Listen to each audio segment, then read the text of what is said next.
What's up, everybody? This is Kenny from Mag Chop. Al Torres from Torres family and TAG Garage Miami. We're chopping it up.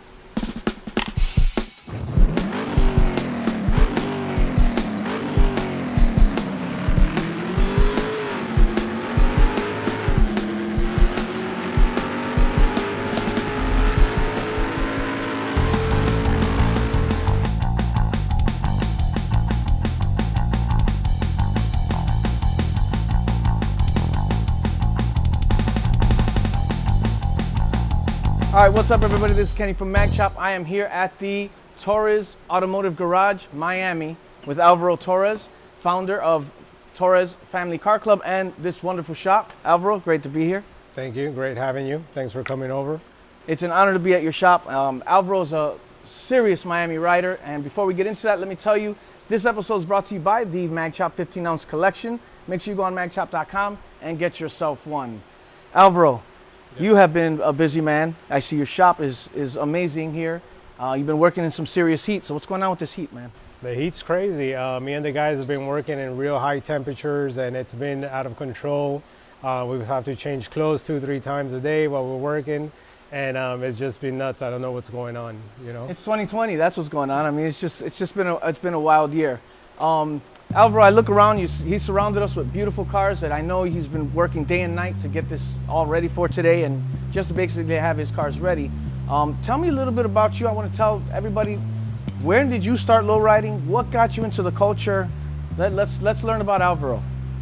So I started lowriding here in Miami. I've always been a Miami native. I actually picked up my first Lowrider magazine in 1988 while I was in middle school.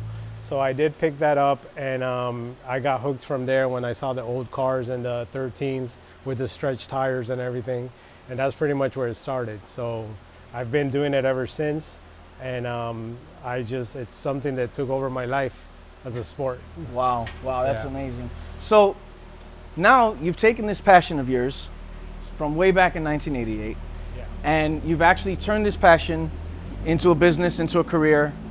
And I mean, how's that work? Tell us a little bit about TAG 305. How does it work? Believe it or not, it was accidental. We never had plans on starting a business with these cars or on my own, point blank. What happened? We ended up getting this storage because the hurricane was coming. So it was accidental. It was purely accidental. Didn't mean to start at all, like I mentioned. One of the guys did ask me one time while I was here if I can do some hydraulics in a Lincoln up by you, actually. And he was willing to drive it down. He liked the work. He asked me, who does the work? And I said, I do. And then back then, he was like, do you have a shop? And I was like, no. I go, but then I thought about it. I was like, yeah, you want to bring the car over? I've always done backyard boogie, you know? Yeah. Always. All my cars that I've had been back stuff, midnight, stuff at the house and whatnot. Oh, yeah. So when this happened, like I said, just to happen, we ended up staying here. It's been 3 years now. Wow. Which time flies. I never expected to be here this long. And it's just, I got a great group of guys that come over all the time. I got good customers. I got, repeated customers that come over. And we try to do the best that we can with everything, if it's something that we think we could take on, we'll take on it. And let me tell you, Alvaro's work is extremely clean. When you look at the setups that he builds and the work that he puts into his cars, they're phenomenal. Whether it's his car, whether it's his son's car, whether it's a customer's car that's come from all the way up by me. And let me tell you a funny story. I actually sold the guy the 13s that are on that Lincoln. Did you? And he told me, he says, I'm thinking about going to this guy down in Miami, this guy Alvaro. And I said, listen, if you're going to Alvaro, I'm highly recommending him. So that's a really cool thing.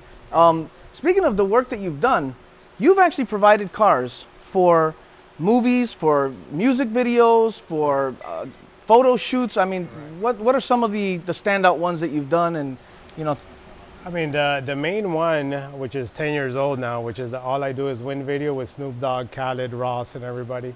That's the one that stands out the most. That's the one that I really enjoyed the most, just because I'm a fan of all of theirs, and big Snoop Dogg fan, obviously. He's from the West Coast. We grew up listening to that. That's our music. We grew up listening to that stuff. So that one's my favorite, obviously. I've been fortunate enough to work with 2 Chainz, It's quite a few. It's a long list. Stepping Up, right? You know? Stepping Up was one of the movies that you had? Step Up 4 Revolution. I was recruited to hire and find all the cars for that movie, all the lowriders. When they did the dance scene and the opening scene. Yes. Yeah, I was hired to find all the cars. I believe we had about 17 or 18 cars for that movie. So I worked with them for a few months. We went ahead and set up our own cars and then recruited a bunch of other cars for the movie as well. Now, on any of these sets that you've been a part of, has you ever had one of those situations where one of the cars breaks? Because we all know if you have a lowrider and you're working them switches, something is going to break. Has it ever happened to you? Definitely. Every time we go out, my son and I, every time that we go do anything, whether it's a video, whether it's a photo shoot, anything, we always have tools. We take spare wheels, spare wheels, tools, ball joints, all that stuff. And yes, stuff has happened. Very fortunate. Him and I, we know how to take care of whatever happens at that moment. And we'll fix it. Well, if you have a lowrider, I'm gonna tell you right now, you better learn how to work on it because you're gonna have some kind of issue at some point. That's great. Let me tell you, I've known Alvaro for a long time, and when I tell you that I've watched him bring up his son in this culture, tell me a little bit about Boo Boo's car. Tell me about the, about the build that you did and all the work. And he's probably gonna kill me for saying his nickname when you were growing up, but I've known him for a long time, so. I'm sorry, we family, that's what we do. So Boo Boo doesn't like to be called Boo Boo anymore. He's 24, so it's Andrew. And obviously, he's always been my right hand. He's always helps me out with everything. Whatever I need, he'll stop whatever he's doing to come give me a hand. And he's, up to this day, he's here with me, So he comes to the shops, he helps us out, whenever he can. And he was raised into this. He didn't have a choice.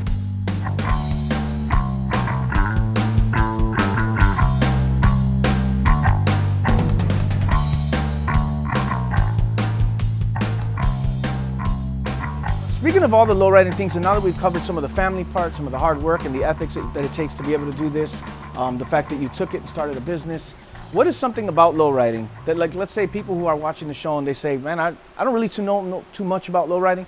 What is something that you would say to them that maybe surprised them to find out that's part of the lowrider culture? They can be like, wow, I didn't know that or realize that. One of the things that I've always focused on and I've always tried to focus on is getting rid of the stereotype that comes along with lowriding, okay? Which is a bad thing.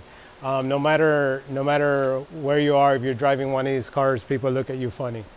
One of my goals that I've always tried to do is communicate with other car enthusiasts, like the guys with the hot rods, low rods, whatever, And they see me pull up in one of the cars, and I speak to them, and they're not what you expect, which is, it's wrong because we're stereotyped that way.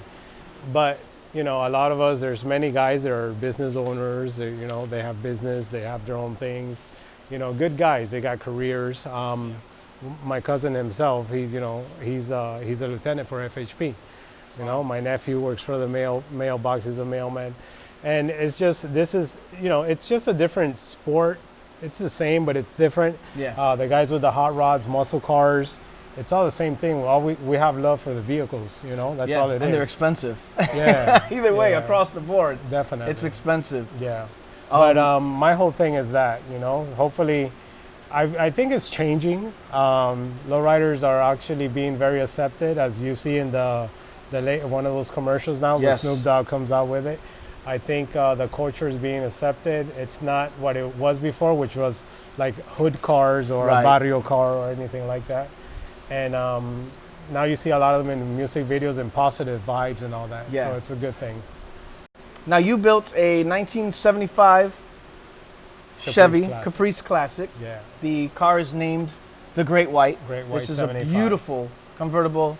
So tell me a little bit about what you've gone through with this vehicle. I know you got hit recently, had a little bit of an accident. So let's talk about that car.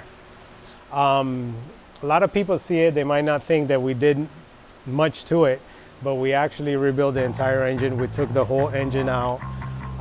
The whole car has been gone through from front to back. The new paint job, new interior, new top, hydraulics, suspension. So it's been gone through all the way around. One of the things that makes that car unique is I always liked the West Coast look on those cars, and in the West Coast they do a lot of they change the headlights. So I'm one of the few down here, if not like the only actual lowrider down here with a 75 with square headlights. I changed the headlights, changed the front and rear bumper, which are modifications that to the average person they don't know. Right. You know, I got the headlights and the header panel, the headlights and the bumpers off in Texas one year when we were coming back from SEMA. And those are the things that have changed on it. It has a stereo, the hydraulics, all the stuff. And it's more traditional. It's not, you know, exotic like the other cars, but it's a fun car. It's a car. It's a car that gets driven everywhere. Alvaro, you've been low riding for a very long time, and a lot of times, you know, there's times that you get into clubs. Sometimes you stay long, sometimes you don't, sometimes you stay forever. What is maybe some of the clubs that you've been a part of, or that have affected you in a positive way in your life that have gotten you to this point? Let's talk about some of those clubs, and I'd also like to know and let my viewers know about Torres Family Car Club and what you got going on with that. Okay. So when I started actually lowriding here in Miami, there was three guys at a homestead. The car club was called Classic Angels. I wanted to be part of that because they were like pretty hardcore lowrider guys, you know, and they were just beginning. So I did that. I did Classic Angels. From there, when Classic Angels got shut down, we went ahead and I believe Royalty Car Club evolved from that. There was a lot of the guys in there they were Royalty Car Club. I remember Royalty. Yeah, a lot of good guys that rode with me back then. After that, I took I wouldn't say a break. I took a break from the clubs, not from lowriding, not from the cars. My cousin Junior and we noticed a club that was expanding and was growing through the United States. So we saw an opportunity to start Uso Car Club. We started Uso Car Club, and we were actually the first group to start a West Coast car club, an expansion of a West Coast car club in the East Coast. We did that. I stayed and was part of Uso for about 18 years. Wow. I did 18 years with that club. I've never intended to leave the club or anything, but I went ahead and the Torres Family Club evolved from there. And we've been Torres Family now for about 3 years. And it's just, I felt that I needed to just promote and do me. You know what I'm saying? I got you. So I just wanted to do me. And that's how Torres Family started. Once again, it's my son and I, my nephews, you know, so we're all into this together. And that's what it is. That's what we've been rolling, and that's how we're staying. Nice. You know? And it's evolved. It's evolved into a beautiful club. It's evolved into part of this. Well, you were part of shop. Us too. Yes, sir. Yes, sir. You were with Let us me tell too. you, I joined up with Uso with Alvaro, and my brother and sister had lowrider bikes. We were actually the first bikes to chauffeur Uso, and we went to Chicago, my hometown, and took first and second to solidify our spot as Uso lowriders. Miami. And it was great to be in Chicago, my home state, with the Miami plaque. So that was always a good time. I know that you went through a lot. Being a part of that club and losing Kita was a big deal. Kita was an amazing rider. I got to meet him several times and hang out with him. And I saw that you were by the casket. I saw that you were able to get to California. Yeah. Let's talk about a little bit about, really quickly, tell people about the family culture in lowriding, that, you know, even though he was no longer a part of the club, he was still a family and welcomed with love over there in California. Correct. I needed to go pay my respects. He was a mentor to myself and a few other guys over here. So I felt it was only right, no matter what was going on in my life, I needed to go over there and pay my respects to Kita. I saw a lot of old friends. It was one of the most touching and greatest experience that I've ever experienced for somebody's passing. It was really nice, and obviously, you know, family is really involved in lowriding. his family, and it's just it's hard to explain. Yeah. But you know, once you're lowriding and you're with your family and your family has your back and you have their back, it's no turning back. You know. And that's one thing about this culture. Yeah. It is all about family, and it's all about building some quality cars. Correct. Yes. And we'll continue to build them. Heck yeah, always.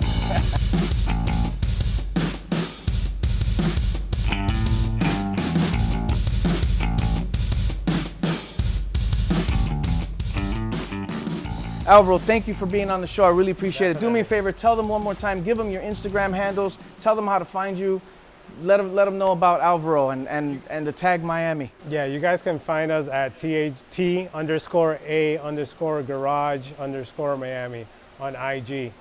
Follow us. I try to put a lot of car stuff on there, wherever I can get on there, whether we've been doing some video shoots or anything like that. And give us a shout out. You know, that's where you can find us. If you need to reach us, DM us. And if you need any quotes or anything, just DM us and I'll answer. Awesome. Well, to the next show, make sure you guys tune in. We're chopping it up with Alvaro. Salud. Salud.